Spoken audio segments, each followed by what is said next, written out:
Béréchit, chapitre 7.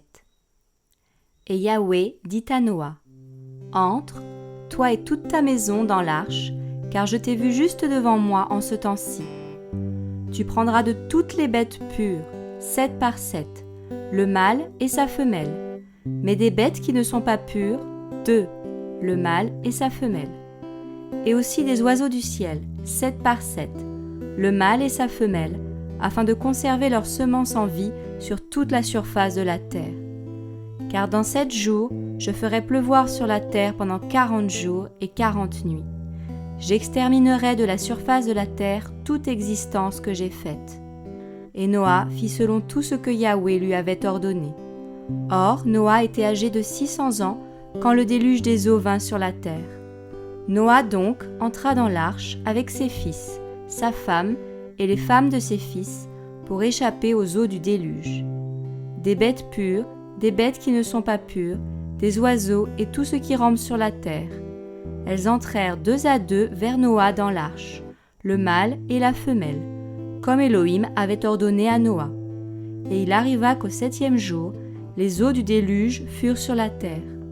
En l'an 600 de la vie de Noa, au 2e mois, le 17e jour du mois, en ce jour-là, toutes les sources du grand abîme furent rompues, et les écluses des cieux furent ouvertes.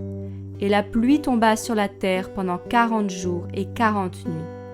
En ce même jour, Noa, Shem, Cham et Yéphet, fils de Noa, entrèrent dans l'arche avec la femme de Noa et les 3 femmes de ses fils avec eux.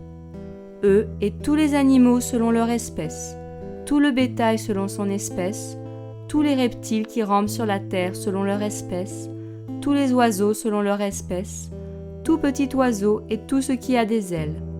Ils entrèrent donc vers Noa dans l'arche, 2 par 2, de toute chair ayant en elle esprit de vie. Et c'était un mâle et une femelle de toute chair qui entraient. Ils entrèrent comme Elohim le lui avait ordonné. Ensuite, Yahweh ferma l'arche sur lui. Et le déluge vint pendant 40 jours sur la terre. Les eaux crurent et soulevèrent l'arche, et elle s'éleva au-dessus de la terre. Et les eaux grossirent et s'accrurent beaucoup sur la terre, et l'arche flottait au-dessus des eaux. Les eaux donc grossirent de plus en plus sur la terre, et toutes les hautes montagnes qui sont sous le ciel entier en furent couvertes. Les eaux s'élevèrent de 15 coudées au-dessus des montagnes qui furent couvertes. Alors expira toute chair qui rampait sur la terre, tant les oiseaux que le bétail et les animaux, toutes les choses grouillantes qui grouillaient sur la terre, et tous les êtres humains.